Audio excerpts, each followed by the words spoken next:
बोकाडिया साहेब क्षणभर थांबले. टेबलावरच्या जगमधलं पाणी त्यांनी ग्लासात ओतून घेतलं. ग्लास तोंडाला लावून पाणी प्यायले आणि मग ग्लास पुन्हा टेबलवर ठेवत ते म्हणाले, खरं सांगायचं म्हणजे आम्ही त्याला धमकी देण्याच्या व्यतिरिक्त काहीही करू शकत नव्हतो. कारण गोळीचा आवाज आणि प्रेमसागरची किंकाळी ऐकून बरेचसे लोक शिरले होते ना मेकअप रूममध्ये. त्यातल्या कितीतरी लोकांनी प्रेमसागरच्या हातातलं रिव्हॉल्व्हर आणि अस्ताव्यस्त पसरलेल्या आरशाचे तुकडे बघितलेले होते. त्यावेळी कदाचित त्यांना नेमकं काय घडलं याची कल्पना आली नसेल, पण नंतर फिल्मी दुनियामध्ये छापली गेलेली ती बातमी वाचल्यानंतर बऱ्याच लोकांना घडलेल्या घटनेचा नेमका अर्थ लक्षात आलेला होता. आणि फिल्मी दुनियेत बातमी छापून आल्यानंतर इतरही फिल्मी मॅगझिन्समध्ये ती बातमी आली छापून. त्या घटनेला इतकी पब्लिसिटी मिळाली की काही गैरफिल्मी वर्तमानपत्रांनी सुद्धा ती फिल्मी बातमी छापली. आणि त्यामुळे प्रेमसागर पुन्हा एकदा फ्लॅशमध्ये आला ना. त्याच्याकडे त्याच्या हजारो चाहत्यांची पत्रं आली. प्रत्येक पत्रात प्रेमसागरविषयी काळजी व्यक्त करण्यात आलेली होती. त्याला सावध राहायचा सल्ला दिलेला होता. मग अशाच तऱ्हेची काही पत्रं फिल्मी मॅगझिन्सच्या संपादकांच्या नावाने सुद्धा पाठवण्यात आली होती आणि ती पत्रं त्याने आपल्या मॅगझिन्समधून छापली होती. I see. मला सांगा, रिव्हॉल्व्हरमध्ये नकली गोळ्यांच्या जागी त्या 2 खऱ्या गोळ्या कोणी ठेवल्या होत्या याचा काही तपास लागला? अहो, कसा लागणार? बोकाडिया साहेब हात उडवत म्हणाले, रिव्हॉल्व्हरमध्ये नकली गोळ्यांच्या जागी खऱ्या गोळ्या कोणी भरल्या हे समजायला मार्गच नाही ना काही. प्रशांत म्हणतोय सतीशकडनं रिव्हॉल्व्हर घेतल्यानंतर ते त्यांनी मेकअप रूममध्ये टिपॉयवर ठेवलेलं होतं. 1-2दा रिव्हॉल्व्हर तिथेच सोडून तो मेकअप रूममधनं बाहेर गेला होता. आता त्या दरम्यान मेकअप रूममध्ये कोण आलं होतं आणि रिव्हॉल्व्हरमध्ये खऱ्या गोळ्या भरून कोण गेलं हे समजणार कसं ना. बोकाडिया म्हणतात ते खरं होतं. नेमकी संशयित व्यक्ती कोणीच दिसत नव्हती. बोट कुणाकडे दाखवणार? बोकाडिया साहेब, खरं आहे तुमचं, पण केवळ या 2 घटनांवरनं. मला मध्येच तोडत बोकाडिया साहेब म्हणाले, आणखीन एक तिसरी घटना घडली 8 दिवसांपूर्वी, आणि म्हणून मला आता जास्त काळजी वाटायला लागली आहे. मी तसं सतीशला बोलून दाखवलं आणि त्यांनी तुझं नाव सुचवलं. ही तिसरी घटना काय घडली? त्या दिवशी प्रेमसागरचं शॉट असलेलं शूटिंग 4 वाजता संपलेलं होतं. स्टुडिओतून जाण्यापूर्वी त्यांनी चहा प्यायची इच्छा व्यक्त केली. मग स्टुडिओच्या कॅन्टीनमधनं चहा आणि सँडविच मागवले गेले. आम्ही सगळेजण इथे माझ्या या ऑफिसमध्ये बसलेलो होतो. मी आणि प्रेमसागरच्या बरोबर सतीश, बापू, प्रशांत, कॅमेरामन बाबा आझमी उपस्थित होते इथे. आणि चहा सँडविच येईपर्यंत प्रेमसागरचा सेक्रेटरी विनोद भल्ला सुद्धा आलेला होता. कॅन्टीनचा बैरा चहा आणि सँडविच ठेवून गेला. विनोद भल्लांनी सगळ्यांसाठी चहा बनवला आणि सगळ्यांना सँडविच दिलं. प्रेमसागर मीठ खात नाही, मांसाहार केल्यामुळे शरीर बेडब होतं असं त्याचं म्हणणं आहे. म्हणून आमच्यासाठी खिमा सँडविच मागवले होते आणि प्रेमसागरसाठी व्हेजिटेबल सँडविच. आम्ही सगळे गप्पा मारता मारता चहा पित होतो. प्रेमसागरनी सँडविचचे 2च घास खाल्ले होते की अचानक त्यांनी चहाचा कप आणि हातातला सँडविचचा अर्धवट खाल्लेला तुकडा टिपॉयवर ठेवला आणि पोटात दुखत असल्याची तक्रार करायला लागला. अहो, बघता बघता त्याला घाम फुटला, हातापायाला कंप सुटला आणि सोफ्यावर पडून तो तळमळायला लागला. क्षणाक्षणाला त्याच्या वेदना वाढत चालल्या होत्या आणि त्या वेदनेनी त्याचा चेहरा वेडावाकडा झाला.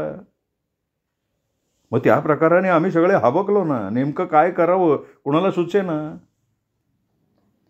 अशा वेळी आमच्यामध्ये ज्यांनी प्रसंगावधान दाखवलं ना तो होता विनोद भल्ला.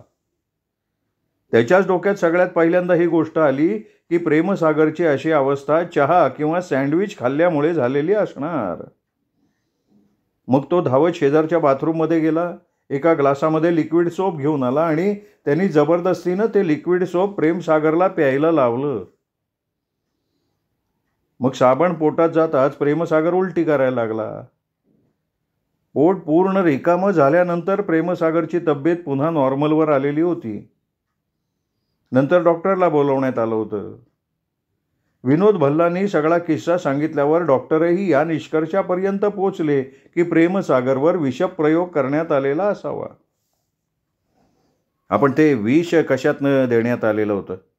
म्हणजे चहामधनं का सँडविचमधनं? अर्थात सँडविचमधनं देण्यात आलेलं असावं, कारण चहा सगळ्यांचा एकत्र आला होता ना. त्यामुळे चहामध्ये विष असतं तर आमची ही हालत प्रेमसागरसारखी झाली असती. पण ज्या अर्थी आम्हाला काही त्रास झाला नाही त्या अर्थी ते विष सँडविचमध्ये होतं. मग या घटनेची तरी सूचना तुम्ही पोलिसांना दिली होती का नाही? नाही ना. का बरं? आता मात्र मी खरोखर हैराण झालो होतो. सरळ सरळ 2 खुनांचे प्रयत्न होऊनही ही माणसं मुकाट राहिली होती. प्रेमसागर केवळ दैव बलवत्तर म्हणून वाचला होता, पण याचा अर्थ तिसऱ्या वेळी तो वाचेल असं थोडंच होतं. नाही, काय झालं, याही वेळी पोलिसांकडे जाण्यापासून प्रेमसागरनं आम्हाला रोखलं होतं. त्याचं म्हणणं असं की आता जर आपण पोलिसांच्याकडे गेलो तर पोलीस मागच्या दोन्ही घटनेची माहिती आम्हाला का दिली नाही असं विचारतील आणि मग त्याचं उत्तर देणं आपल्याला कठीण जाईल. हां, पण यावेळी ना आम्ही न कळवता पोलीस आले होते का? ते कसं काय? प्रेमसागरवर विषप्रयोग झाल्याची बातमी पुन्हा एकदा सविस्तरपणे फिल्मी दुनिया छापून आली होती. या नवीन घटनेबरोबर मागच्या दोन्ही घटनांचाही त्यात उल्लेख केला गेला होता. ही अशी बातमी पोलीस अधिकाऱ्यांच्या वाचण्यात आलेली असावी आणि म्हणून ते चौकशीसाठी आले. हो, पण या तपासाचा काही फायदा झाला नाही बरं का, भटनागर म्हणाला. म्हणजे? पोलीस आले ना ते घटना घडल्यानंतर दुसऱ्या दिवशी. तोपर्यंत ती विष असलेली सँडविचेस फेकून देण्यात आली होती. पोलीस इन्स्पेक्टरनी आम्हा सगळ्यांना प्रश्न विचारले, डॉक्टरांशी बोलले, प्रेमसागरचा जबाब घेतला. अर्थात त्यातून निष्पन्न काही झालं नाही बरं का. उलट त्या इन्स्पेक्टरनी काहीशा नाराजीच्या स्वरात आम्हाला सुनावलं की तुम्ही एवढी सुशिक्षित उच्च सोसायटीतली माणसं असून सुद्धा एवढी बेफिकीर बेजबाबदारपणे कसे काय वागता. एवढा गंभीर अपराध पोलिसांपासून लपवून ठेवला हे योग्य केलं नाही असं त्यांनी सुनावलं आम्हाला. आणि मग प्रेमसागरने इन्स्पेक्टर समोर आपली चूक मान्य केली, माफी मागितली. इन्स्पेक्टरने कॅन्टीनमधल्या त्या वेटरला चांगलं झापलं, त्याचा जबाब घेतला, इतर थोडीफार चौकशी केली आणि आला तसा निघून गेला. काहीच क्ल्यू लागला नाही तर पोलीस तरी काय करणार ना. आपण फिल्मी दुनियेला या घटनेची माहिती कशी समजली? कुणास ठाऊक. फिल्मी दुनियाच्या अगरवालला पुन्हा एकदा मी बोलवून घेतलं होतं, बोकाडिया साहेब म्हणाले. पण यावेळी ही बातमी आपल्याला कशी समजली हे सांगायला त्यांनी नकार दिला. त्यावेळी प्रेमसागर सुद्धा इथे हजर होता. त्यांनीही अगरवालला धमकी दिली, गुंडांकरवी त्याला मारपीट करण्याची भीतीही दाखवली. पण अगरवालनं ती माहिती आपल्याला कशी मिळाली हे सांगणं तर लांब राहिलं, उलट आपल्या पाक्षिकात त्यांनी प्रेमसागरनं आपल्याला गुंडांकरवी मारपीट करण्याची धमकी दिली ही बातमी सुद्धा छापून टाकली. अरे वा, मोठा हिम्मतवान दिसतोय हा माणूस, मी खऱ्याखुऱ्या कौतुकानं म्हणालो. कारण प्रेमसागरसारख्या बड्या माणसाचा रोष ओढून घेणं ही काही साधी गोष्ट नव्हती ना. नटनट्यांच्या संबंधात ना चटपटीत बातमी छापण्याच्या बाबतीत सगळे फिल्मी पत्रकार हिम्मतवालेच असतात. ते तर खोट्या बातम्या छापूनही रुबाब दाखवतात. इथे तर अगरवाल 100% खरी बातमी छापत होता ना. नाही, पण मला काय म्हणायचं आहे की स्टुडिओत घडलेल्या या घटनांची एवढी तपशीलवार माहिती त्याला मिळाली कशी? पण हे न सांगण्यामागे त्याचा हेतू काय? तेच तर आम्हाला समजत नाहीये ना. मी तर त्याला आज का आदमीची पानभर जाहिरात देण्याची लालूच सुद्धा दाखवली, पण त्याचाही काही उपयोग झाला नाही. पठ्ठ्या तोंडातून एक शब्द बाहेर काढायला तयार नाही. ती गोळीची घटना घडली तेव्हा निदान अनेक लोक साक्षीदार होते. त्यांच्यापैकी कोणीतरी ती फिल्मी दुनियाला सांगितली असल्याची शक्यता आहे. पण ती शक्यता यावेळी नव्हती ना. यावेळी तो मी खात्रीपूर्वक सांगतो, विषप्रयोगाची घटना घडली तेव्हा मी, प्रशांत, बापू, सतीश, कॅमेरामन आझमी आणि प्रेमसागरचा सेक्रेटरी विनोद याशिवाय कुणालाही त्याची माहिती नव्हती आणि यापैकी कुणीही ती बाहेर फोडली नाही याची मला गॅरंटी आहे. आणि तरीसुद्धा घडलेल्या घटनेचा आखोदेखा हाल फिल्मी दुनियामध्ये छापला गेला होता. अच्छा, आणखीन काही? नाही, बस सध्या तरी एवढंच. हे सगळं झालं बोकाडिया साहेब. आता मला एक सांगा की तुम्ही माझ्याकडनं कसल्या प्रकारच्या मदतीची अपेक्षा करताय?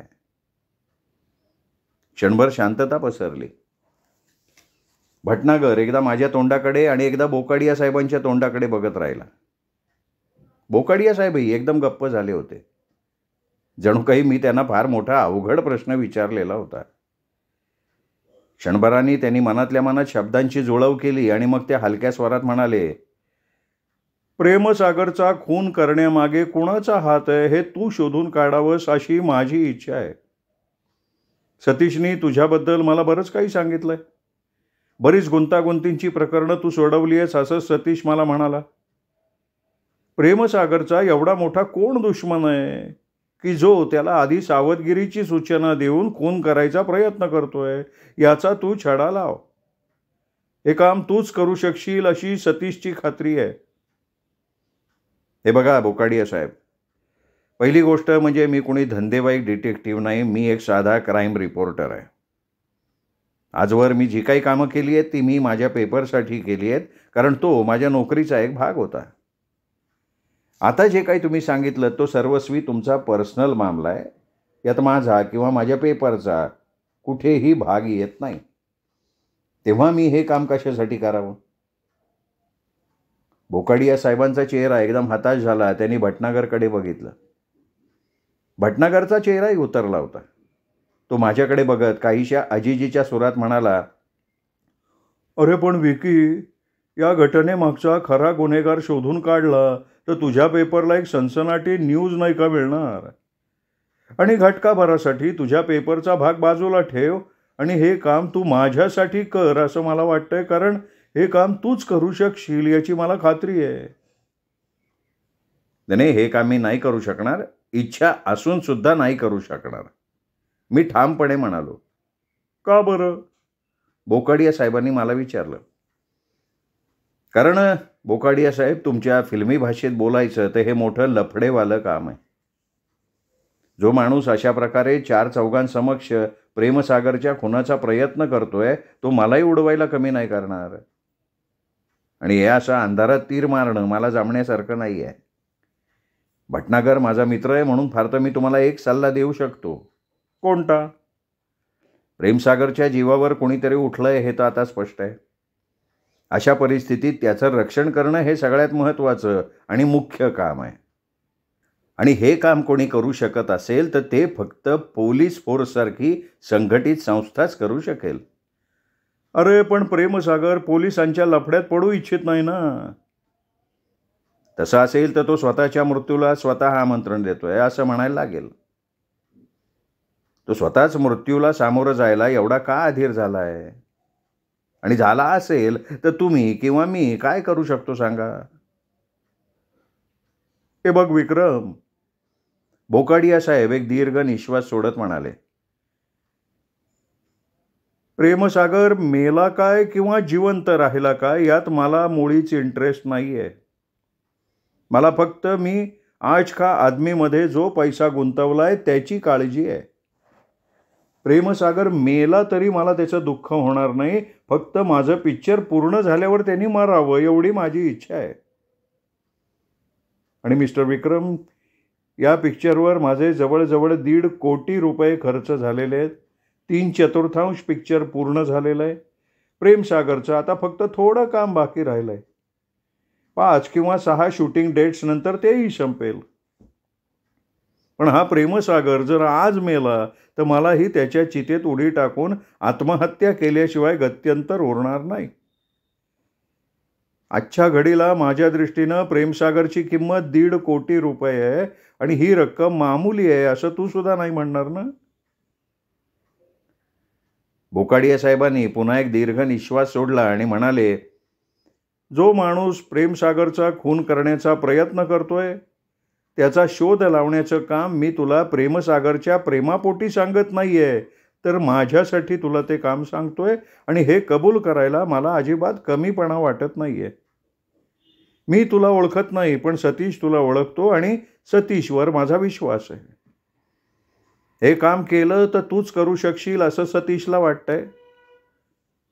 जर हे काम तू करू शकत असशील तर जरूर कर. त्यात तुला यश मिळो किंवा न मिळो, पण तू प्रयत्न करावास एवढं मात्र मला नक्की वाटतं. त्यात तुला यश नाही मिळालं तर मला निदान एवढं तरी समाधान मिळेल ना, की माझे 1.5 कोटी रुपये वाचवण्याचा मी माझ्या परीनं जो काही प्रयत्न करायचा होता तो प्रयत्न केला. शेवटी नशिबात जे आहे ते चुकणार नाहीच आहे. तुला यश मिळालं तर तो मी माझ्या नशिबाचा भाग समजेन आणि मी तुझे हे उपकार कधीही विसरणार नाही. हे काम करायचं तू मनावर घेतलंस तर मी तुला रोख 25,000 रुपये ॲडव्हान्समध्ये देईन. पैशाचा मोह कोणाला सुटलाय? मी विचार करायला लागलो. मग काय म्हणतोस तू? बोकाडिया साहेबांनी काहीशा व्यग्र स्वरात विचारलं. मी किंचित हसलो आणि चेष्टेच्या स्वरात म्हणालो, भटनागर म्हणत होता, बोकाडिया साहेब कितीही कंजूस असले तरी या कामाच्या बदल्यात ते तुला कमीत कमी 5,000 रुपये निश्चित देतील. मी बोकाडिया साहेबांच्या तोंडावर त्यांना कंजूस वगैरे म्हटल्यामुळे भटनागरचा चेहरा एकदम व्याकुळ झाल्यासारखा झाला. माझं बोलणं खोडून काढण्यासाठी त्यांनी तोंडही उघडलं, पण त्यापूर्वीच बोकाडिया साहेब म्हणाले, 25,000च्या व्यतिरिक्त ज्या 5,000चा वायदा सतीशने तुला केलाय ना, ते सुद्धा मी तुला देईन. मी तुला 30,000 रुपये देईन. मी एकदम ओशाळलो. बोकाडिया साहेब या प्रकरणामुळे भलते हळवे झालेले दिसत होते. नाही, अहो मी चेष्टा केली बोकाडिया साहेब. आपण त्या 5,000च्या बदल्यात मला 25,000 द्यायला तयार झाला आहे. मग तू मला मदत करायला तयार आहेस ना? बोकाडिया साहेबांनी आशेने विचारलं. मी प्रयत्न करून बघतो. Thank you thank you thank you thank you very much. टेबलावर झुकून बोकाडिया साहेबांनी माझा हात हातात घेतला. तुमच्या आग्रहाखातर मी तुम्हाला मदत करायला तयार झालोय बोकाडिया साहेब, पण माझं व्यक्तिगत मत अजूनही तसंच आहे की ह्या कामासाठी पोलिसांची मदतच तुम्ही घ्यायला हवी. अरे मी मजबूर आहे रे. प्रेमसागरला नाराज नाही करू शकत बाबा मी. प्रेमसागरला माहिती आहे का तुम्ही मला बोलवलंय? नाही, पण तो स्टुडिओत आला आहे. दुसऱ्या सेटवर नसीरच्या पिक्चरचं शूटिंग चालू आहे, तो तिकडे गेला आहे. आज का आदमीचं शूटिंग आहे, तो इथे आल्यावर मी त्याला सगळं सांगीन. आणि समजा पोलिसांप्रमाणे माझंही या भानगडीत नाक खुपसणं त्याला पसंत नाही पडलं तर? नाही, तसं नाही काही होणार याची मला खात्री आहे. पोलिसांच्या सरधोपट चौकशीमुळे त्याच्या इमेजला तडा जाईल म्हणून तो पोलिसांना घाबरतो. शेवटी कितीही झालं तरी त्यालाही त्याचा जीव प्यारा आहेच ना. मला खात्री आहे तुझ्या गुप्तपणे चौकशी करण्याची जी आयडिया आहे ना त्याला पसंत पडेल. प्रेमसागरला देव तशी सुबुद्धी देवो बाबा, भटनागर मध्येच म्हणाला. बोकाडिया साहेब, आता मी जे काही सांगतोय ना ते तुम्ही थोडं ऐका. भटनागर आणि बोकाडिया साहेब माझ्याकडे उत्सुकतेनं बघायला लागले. तुम्ही आत्तापर्यंत जे काही सांगितलं त्यावरून एक गोष्ट अगदी स्पष्टपणे लक्षात येते की जो माणूस प्रेमसागरचा खून करण्याचा प्रयत्न करतोय तो केवळ स्टुडिओशी संबंधित आहे असं नाही, तर तो तुम्हा लोकांचा इतकंच नव्हे तर प्रेमसागरच्या सुद्धा चांगल्या ओळखीचा आहे. कसं काय बाबा? म्हणजे हा निष्कर्ष कशावरनं काढलास तू? बोकाडिया साहेब एकदम खुर्चीवर ताठ बसत म्हणाले. हे बघा बोकाडिया साहेब, प्रत्येक गोष्ट त्याच दिशेला बोट दाखवतीये. कसं ते बघा. पहिल्यांदा त्या चिठ्ठीचं उदाहरण घ्या. ती चिठ्ठी ज्या सूटाच्या खिशात तुम्हाला सापडली तो सूट ड्रेसमेकरकडनं सरळ स्टुडिओत आलेला होता. प्रेमसागरच्या खुन्याला ही गोष्ट माहिती होती की तो सूट प्रेमसागर घालणार आहे आणि म्हणून त्यांनी ती चिठ्ठी त्या सूटाच्या खिशात ठेवली. नाही, हा काही ठोस पुरावा नाही म्हणता येणार. ही गोष्ट ड्रेसमेकरच्या इथेही अशा लोकांना माहिती असणार जे स्टुडिओशी संबंधित नाही आहेत आणि आम्ही त्यांना ओळखत नाही. ठीक आहे, मान्य आहे. आता पुढचं आहे का? माझा पुढचा जो तर्क आहे ना तो तुम्हाला या घटनेचा ठोस पुरावा दाखवून देईल, मी ठाम स्वरात म्हणालो. पुढची घटना रिव्हॉल्व्हरची. शूटिंगच्या दरम्यान ज्या रिव्हॉल्व्हरमधनं खलनायक प्रशांत प्रेमसागरवर गोळ्या झाडणार होता त्या रिव्हॉल्व्हरमध्ये 2 खऱ्या गोळ्या भरल्या गेल्या. जर मेकअप रूममध्ये सहज चाळा म्हणून प्रेमसागरनं त्या रिव्हॉल्व्हरचा वापर केला नसता तर सेटवर प्रेमसागर खऱ्या गोळीला बळी पडला असता आणि प्रेमसागरच्या दुश्मनाचं काम अगदी सहज झालं असतं. ही सगळीच घटना स्पष्टपणे हेच दाखवते की प्रेमसागरच्या खुन्याला त्या शॉटची माहिती होती आणि म्हणून तर त्यांनी त्या रिव्हॉल्व्हरमधनं नकली गोळ्या काढल्या आणि त्या जागी 2 खऱ्या गोळ्या भरल्या. आता मला सांगा, त्या शॉटची माहिती बाहेरच्या माणसाला कशी असू शकेल? बरोबर आहे, साधारणपणे असत नाही. मग आता ज्या सँडविचमधनं प्रेमसागरवर विषप्रयोग करण्यात आला तिकडे वळूयात. प्रेमसागरच्या खुन्याला प्रेमसागर नॉनव्हेज खात नाही हे तर माहिती होतं. इतकंच नाही तर व्हेजिटेबल सँडविच प्रेमसागरसाठीच नेलं जातं हे सुद्धा त्याला माहिती होतं. आणि कॅन्टीनला फक्त चहा आणि सँडविचेसची ऑर्डर दिली गेली होती. कोणा बाहेरच्या माणसाला हे माहीत असायचा प्रश्न येत नाही की त्या ऑर्डरमध्ये प्रेमसागरची ऑर्डर आहे. आणि तरीही केवळ व्हेजिटेबल सँडविचमध्येच विष मिसळण्यात आलेलं होतं, जे सँडविच फक्त प्रेमसागरसाठी आणण्यात आलेलं होतं. हे तुझं म्हणणं पटतंय. म्हणजे बाहेरच्या माणसाला त्याची कल्पना असणं शक्य नाही ना. बोकाडिया साहेब काहीशा उत्तेजित स्वरात म्हणाले, पण क्षणभर थांबून पुन्हा ते त्याच उत्तेजित स्वरात म्हणाले, पण तुझ्या बोलण्याच्या एकूण पद्धतीवरनं असं वाटतंय की जणू मी, डायरेक्टर बापू, सतीश, प्रशांत, कॅमेरामन आझमी आणि प्रेमसागरचा सेक्रेटरी विनोद यापैकीच कोणीतरी प्रेमसागरचा खून करायचा प्रयत्न करत असावा. नाही, तुमचा नाही प्रश्न येत, कारण प्रेमसागर मेल्यामुळे सगळ्यात जास्त नुकसान तुमचं होणार आहे. नाही, आणि मला तरी प्रेमसागरचा खून करून फायदा काय रे बाबा? भटनागर म्हणाला. माझं त्याच्याशी काही देणं घेणं नाही बाबा, कसली दुश्मनी नाही. आणि तसंही मी जर त्याचा खून करायचा प्रयत्न करत असतो तर मी तुला कशाला बोलून आणलं असतं नाही का? म्हणजे विक्रमच्या रूपानं माझ्या मार्गात मी अडथळा कशासाठी उभा केला असता? हे बरोबर आहे, बोकाडिया साहेब म्हणाले. डायरेक्टर बापूचाही प्रश्न यात नाही, कारण तो अगदी सरळ साधा माणूस आहे. त्याचीही प्रेमसागरशी काही दुश्मनी नाही. तेलुगू इंडस्ट्रीमध्ये तो टॉपचा डायरेक्टर असला तरी हिंदीमध्ये तो पहिल्यांदा फिल्म डायरेक्ट करतोय. आता प्रेमसागर त्याच्या कामात थोडीफार ढवळाढवळ करतो, पण फक्त तेवढ्या कारणावरनं बापू त्याचा खून बिन करायचा प्रयत्न करेल ही गोष्ट हास्यास्पद आहे. आणि कॅमेरामन आझमी तर प्रेमसागरचा सगळ्यात मोठा भक्त आहे. तो फिल्म इन्स्टिट्यूटमधनं डिप्लोमा केलेला कॅमेरामन आहे आणि आज का आदमीसारखी बिग बजेट फिल्म त्याला प्रेमसागरच्या शिफारशीमुळे मिळाली आहे. हे बरोबर आहे. खरं सांगतो, मी अगदी एखादा जुना अनुभवी कॅमेरामन घ्यायचं म्हणत होतो, पण प्रेमसागरनं त्याचा हट्ट धरला, मग मला आझमीला घ्यावंच लागलं. आता राहिले मग खलनायक प्रशांत आणि प्रेमसागरचा सेक्रेटरी विनोद भल्ला.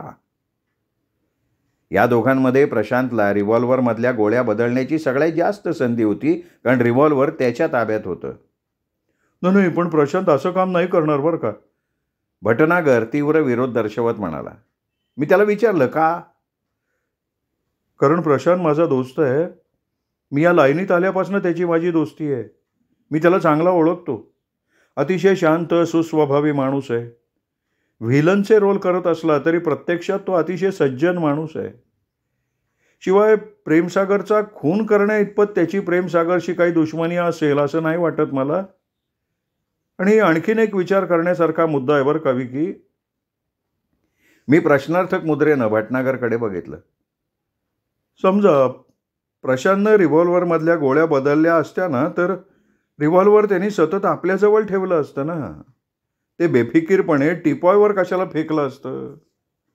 आणखीन एक मुद्दा असा की शूटिंगच्या वेळी खरोखर प्रशांतच्या रिव्हॉल्व्हरमधनं सुटलेल्या गोळीनं प्रेमसागर मेला असता तर सगळ्यात पहिल्यांदा प्रशांतवरच संशय घेतला गेला असता का नाही? मग प्रशांत जाणून बुजून स्वतःला अशा संशयास्पद स्थितीत कशासाठी अडकवून घेईल? सतीश, तुझ्या या बोलण्यात तथ्य आहे. मग आता राहिला प्रेमसागरचा सेक्रेटरी विनोद. नाही, विनोदवरही संशय घेणं बेकार आहे बरं का, बोकाडिया म्हणाले. कारण तो बऱ्याच वर्षांपासून प्रेमसागरचा सेक्रेटरी आहे. त्या दोघांचं अंडरस्टँडिंग चांगलं आहे. आजवर कधीही त्या दोघात काही मतभेद झाल्याचं ऐकलं नाही. आणि तसंही त्या दिवशी रिव्हॉल्व्हरमध्ये खऱ्या गोळ्या घालण्याची गडबड झाली होती. त्या दिवशी ना विनोद स्टुडिओतच आलेला नव्हता. अरे, तुम्ही तर सगळ्यांनाच संशयितांच्या यादीतनं मुक्त केलं. पण तरीही माझ्या अंदाजानुसार प्रेमसागरचा खुनी हा प्रेमसागरच्या आणि तुमच्या लोकांच्या ओळखीचा आहे हे निश्चित. हे बघ विकी, स्टुडिओत 3 फ्लोअर्स आहेत आणखीन, आणि प्रत्येक फ्लोअरवर कुठल्या कुठल्या फिल्मचं शूटिंग नेहमी चालू असतं. आज का आदमीच्या युनिटशिवाय स्टुडिओत असे अनेक बरेच लोक येत जात असतात जे सगळे आमच्या ओळखीचे आहेत. फावल्या वेळात ते आमच्या सेटवर गप्पा मारायला येतात. अशा लोकांपैकी कोणीतरी प्रेमसागरचा दुश्मन असायची शक्यता आहे. मग तुमच्या डोळ्यासमोर अशा एखाद्या माणसाचं नाव येतंय का की जो प्रेमसागरकडनं दुखावला गेला आहे? म्हणजे अगदी प्रेमसागरला जीवे मारण्या इतपत तो त्याचा द्वेष करतोय. अरे यार, एक नाव असेल तर सांगता येईल ना. तशी सगळी इंडस्ट्रीज प्रेमसागरची दुश्मन आहे. प्रेमसागरकडनं या ना त्या कारणानं दुखावले गेलेले अगणित लोक इथे आहेत. संधी मिळाली ना तर त्यातला प्रत्येक जण प्रेमसागरचा खून करायला पुढे येईल. कित्येकदा तर माझ्याही मनात आलं रे की ह्या माणसाचा गळा दाबून जीव घ्यावा. त्याने तरीही असं एखादं नाव तुम्हाला माहिती असेल ना जो प्रेमसागरचा पराकोटीचा द्वेष करतोय. बघा, आठवा. निदान त्या नावापासनं काहीतरी सुरुवात तर करता येईल. बोकाडिया साहेब डोळे मिटून क्षणभर कपाळावर बोटं आपटत राहिले आणि एकदम म्हणाले, अरे माधुरी. ही माधुरी कोण आहे? ती अभिनेत्री आहे. आज का आदमीसाठी सुरुवातीला मी तिलाच साईन केलं होतं, पण नंतर प्रेमसागरच्या हट्टापायी मला तिला काढून टाकायला लागलं आणि तिच्या जागी मग सुवर्णाला घ्यायला लागलं. आणि ही माधुरी. बोकाडिया साहेबांना आपलं बोलणं मध्येच सोडून द्यावं लागलं होतं कारण त्याच क्षणी दार उघडलं गेलं. मी बसल्या बसल्या मान वळवून बघितलं. दार उघडून 2 माणसं आत आली होती. त्यातल्या एकाला मी बघता क्षणी ओळखलं. तो प्रेमसागर होता. श्रोते हो, दीपक रेगे कथाकथन चॅनलवर तुम्ही ऐकताय सुरेश वैद्य लिखित पुन्हा एकदा ही कादंबरी. आज या कादंबरीचा 2रा भाग आपण ऐकलात. 3रा भाग ऐकण्यासाठी उद्या भेटूयात दीपक रेगे कथाकथन चॅनलवर. पण श्रोते हो, तुम्ही जर अजूनपर्यंत चॅनल सबस्क्राईब करू शकला नसाल, तुमच्याकडनं चुकून चॅनल सबस्क्राईब करणं राहून गेलं असेल तर एकच विनंती करतो, कृपया चॅनल सबस्क्राईब करा आणि भेटत रहा दीपक रेगे कथाकथन चॅनलवर उत्तमोत्तम कथा आणि कादंबरी ऐकण्यासाठी. नमस्कार श्रोते हो.